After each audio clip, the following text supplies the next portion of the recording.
Episode 3 के starting में हम देखते हैं भाई साहब सिपाही मीना को देख के कहता है, अरे ये तो बहुत जल्दी घोड़सवारी सीख गई। और हजूर कहता है, जब ये दिमाग यूज़ नहीं करती है तो जल्दी सीख जाती है। और नीना कहती है, अरे मुझे तो घोड़सवारी करने में बड़ा मज़ा आया और मैं अब इसकी सवारी बाहर भी करना चाहती हूँ। हजूर कहता है, अभी वो टाइम हुआ नहीं कि तुम बाहर जाओ, और वैसे भी बाहर बहुत खतरा है। नीना कहती है, अच्छा पहले की तरह कह रहे हो क्या, जैसे हम पे हमला हुआ था। वो कहती है, जो हमला हम पे कराया गया था मेरे ख्याल से वो महारानी का वफादार नौकर था, और उसने तुम्हें इसलिए मारना चाहा होगा कि तुम राजगद्दी पे ना बैठ जाओ। हज़ूर नीना से कहता, तुम इन सब बातों को भूल जाओ, वो मर चुका। नीना कहती, क्या सच में वो मर गया है। और भाई साहब घोड़े वाला अपना घोड़े लेके चला जाता है। और फिर नीना कहती है, मेरे ख्याल से अभी कोई यहाँ पर नहीं है। तो भाई हज़ूर कहता है धीरे से, नीना, उसका नाम लेता है नीना, और वो खुश हो जाती है क्योंकि भाई उसने कहा था कि जब भी वो अकेली रहेगी तो वो नीना नाम से बुलाएगा। फिर हम देखते हैं नीना को, नीना के हाथ में एक फ्रेंडशिप बैंड, और वो कहती है, आखिर ये क्या है। दासी कहती है, एक फ्रेंडशिप बैंड है जो कि हम लोग जिससे हम प्यार करते हैं उसके लिए बनाते हो। नीना फिर हज़ूर को सोचने लग जाती है और भैंस पागल हो जाती है। नीना यहाँ पे बड़बड़ाने लग जाती है कि मेरा वो प्यार नहीं है, मेरे खाली दोस्त है हज़ूर। फिर वहाँ दूसरी दासी भी आई थी, बोलती क्या हुआ। वो पहली दासी कहती है, मुझे नहीं मालूम क्या हुआ। और नीना कह रही होती है, अरे मेरी तो शादी होने वाली है, मैं कैसे उससे प्यार कर सकती हूँ। और यहाँ पर फिर हज़ूर को दिखाया जाता है। हज़ूर कहता है कि मैंने दासी से सुना है कि तुम्हें थोड़ा चेंज चाहिए, तो मैं चलो तुम्हें कहीं घुमा के ले आता हूँ। वो नीना बड़ी खुश हो जाती है इस बात को सुन के। नीना यहाँ भाई खुश है काफ़ी घोड़ों को देखकर, बस हज़ूर को नीना के घोड़े में कुछ गड़बड़ी लग रही है। तो नीना कहती है, क्या मैं अपने घोड़े पे बैठ जाऊँ। हज़ूर कहता है, नहीं बैठ सकती हो, तुम मेरे साथ बैठो, अकेले घोड़सवारी करना तुम्हारे लिए खतरनाक हो सकता है। हज़ूर फिर चेक करने के लिए सिपाही को बोलता है कि मैं तुम्हारा घोड़ा ले जा रहा हूँ, तुम राजकुमारी का घोड़ा ले जाओ। फिर ये दोनों के दोनों घोड़े पे निकल पड़ते हैं। और नीना को यहाँ पे काफ़ी शर्म आ रही है। हज़ूर कहता, तुम मेरे थोड़ा और करीब हो जाओ, इतनी दूर क्यों हो गए। अरे नीना इतनी करीब पहुँच जाती है कि भाई हज़ूर भी शर्मा के बोलता है, अरे इतना भी करीब नहीं आना था। फिर वो दोनों एक जगह रुक जाते हैं और नीना कहती है, हज़ूर तुम कभी इतनी दूर तक आए हो। हज़ूर कहता, हाँ मैं बहुत बार आ चुका हूँ। नीना कहती है, आखिर वो लाल चीज़ क्या है। हज़ूर बताता है, वो शाही विला है जहाँ पर बड़े महाराजा रहना पसंद करते हैं। नीना कहती है, ये शाही विला तुम्हारे लिए इंपॉर्टेंट है ब्रो। हज़ूर कहता है, ये मेरे परदादा जी हैं और इन्होंने ही शहर को बनाया था, और तुम्हारे हिसाब से कहा जाए तो आज के राजा से ये काफ़ी अच्छे हैं। हज़ूर कहता, जब मैं 4 साल का था तब मेरे दादाजी मुझे सब कुछ सिखाते, तो कभी मैं गुस्सा भी करता था और कभी मुझे अच्छा भी लगता था। नीना सोच रही है कि आखिरकार हज़ूर उसके बारे में क्या सोचता है। हज़ूर कहता, अब तुम्हें यहाँ पे आके कैसा लग रहा है, और तुम ज़्यादा दासियों को परेशान मत करो। और प्यार से वो नाम लेता है नीना। नीना फिर शर्माने लग जाती है और वो कहती है कि वो दासियाँ मेरे लिए बहुत खास हैं।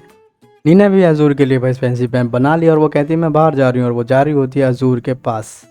नीना भाई हज़ूर के कमरे के पास पहुंच जाती है और वो देखती है सिपाही हज़ूर से कुछ कह रहा होता है। वो कह रहा होता है कि आपके घोड़े के साथ किसी ने छेड़छाड़ करी थी, अगर आप चढ़ते तो आपको बहुत कुछ हो जाता था। और नीना इस बात को सुन के चौंक जाती है।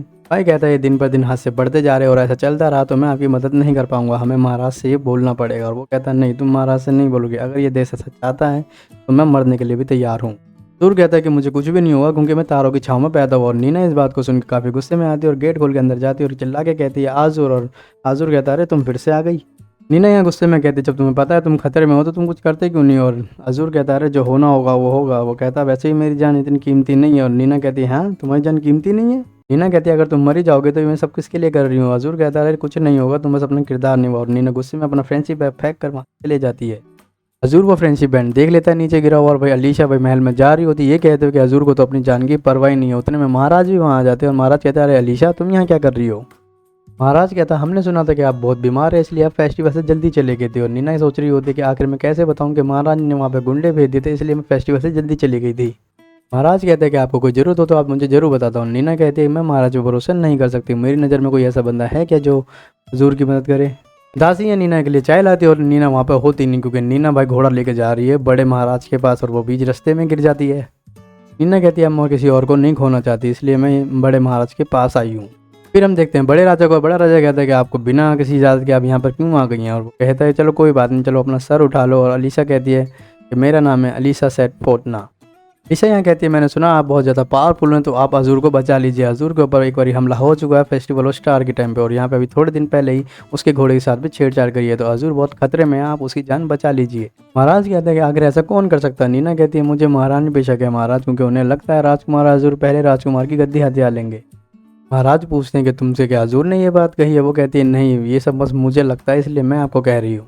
महाराज कहते हैं, मुझे मालूम था हज़ूर तुमसे ऐसा कुछ नहीं कहेगा क्योंकि मैंने उसे पाला और मैं अगर उसे एक चीज़ भी सिखाता तो वो 10 चीज़ सीख जाता था, और वो इस देश की रीढ़ की हड्डी है। हज़ूर अगर इस बारे में कुछ नहीं कर रहे हैं तो हम भी कुछ नहीं करेंगे। नीना कहती है, आप भी तो नहीं चाहते ना कि हज़ूर की जान चली जाए। और महाराज कहते हैं, मेरे पास में आओ। महाराज नीना को पास बुला के कहते हैं, तुम अलीशा नहीं हो ना। और भाई नीना चौंक जाती है इस बात को सुनकर और सिपाही आके उस दोस्त को पकड़ लेते हैं। महाराज कहते हैं, जहाँ से तुम आई हो वहाँ के लोग यहाँ पर कदम तक नहीं रखते और तुम धोखेबाज लड़की, जाओ इसे कालकोठरी में बंद कर दो। फिर एक सिपाही महाराज के पास आके कहता है कि राजकुमारी उल्टी सीधी हरकतें कर रही है। और महाराज कहते हैं, क्या वो रो रही है। वो कहता है, नहीं वो तो खाली गाना गा रही है।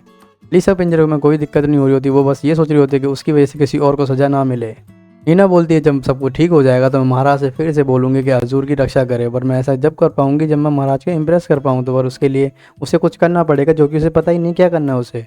सिपाही महाराज को बताते हैं कि भाई साहब राजकुमारी खुशी खुशी कार का रोटी को साफ कर रही होती है। हम देखते हैं कि नीना उसको साफ कर भी होती है और महाराज कहते हैं आखिर वो करना क्या चाहती है। सिपाही कहता है हमें नहीं पता वो क्या करना चाहती है, अगर ऐसे किसी बाहर वाले ने देख लिया तो हमारी बदनामी होगी। और महाराज कहते हैं उसे डरा और धमकाओ। फिर सिपाही नीना को डराने के लिए कहता है कल तुम्हें 100 कोड़े मारे जाएंगे। और नीना कहती है क्या सच में? तुम मेरा सर नहीं काटोगे? कितने अच्छे हो तुम लोग। नीना कहती है मेरे पास अब यही मौका है। वो कहती है महाराज हजूर की मदद करिए प्लीज़। और महाराज कहते हैं तुमने तो अभी तक अपने किए की माफ़ी नहीं मांगी मुझसे और तुम फिर से वही बात कह रही हो। नीना फिर महाराज से माफ़ी मांग लेती है और कहती है कि उन लोगों को कुछ मत करना, मैंने ही सारी गलती की है। और महाराज कहते हैं आखिर उन लोगों ने तुम्हारा इस्तेमाल करा है, तुम उन लोगों के लिए क्यों मरना चाहती हो। नीना कहती है क्योंकि हम सब लोग एक परिवार की तरह रहते हैं। और महाराज इस बात को लेकर खुश हो जाते हैं और वो कहते हैं तुम हजूर को बचाना चाहती हो ना। और कहती है हाँ मैं हजूर को बचाना चाहती हूँ, आप प्लीज़ महारानी को किसी भी तरीके से रोक लीजिए। महाराज नीना को दिखाते हैं कि उनकी टांगे ही नहीं। वो कहते हैं मेरे पास ऐसी कोई पावर नहीं है, ना ही मैं चल सकता हूँ, तो मैं तुम्हारी कैसे मदद कर सकता हूँ, एक दिन मैं मर जाऊँगा।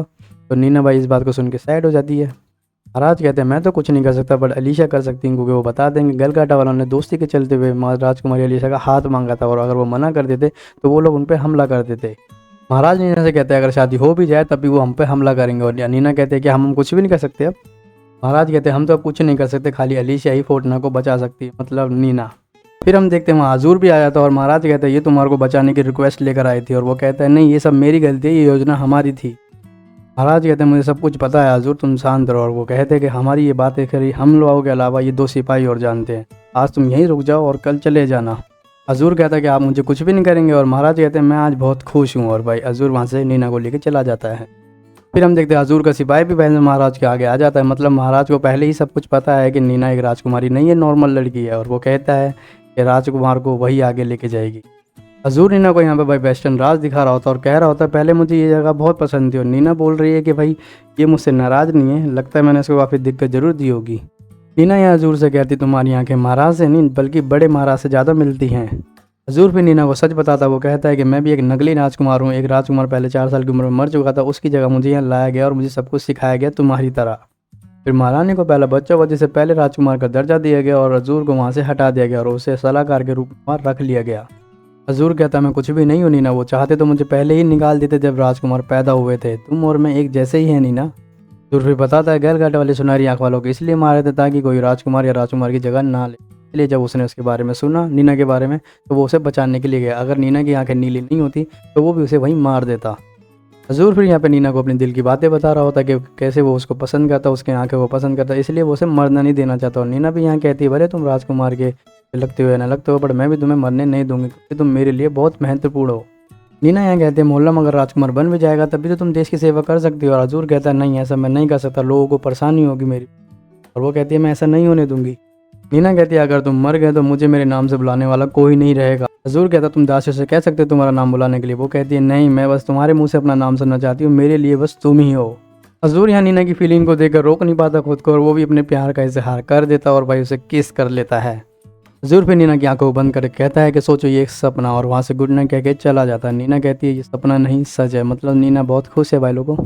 भाई यहाँ पे हमारा एपिसोड 3 खत्म हो जाए जो कि काफ़ी लविंग एपिसोड था। भाई कमेंट करके जरूर बताना आपको मज़ा कितना आया नहीं आया, सब्सक्राइब कर देना, लाइक कर देना। हाँ मिलते हैं एपिसोड 4 के अंदर जल्दी ही।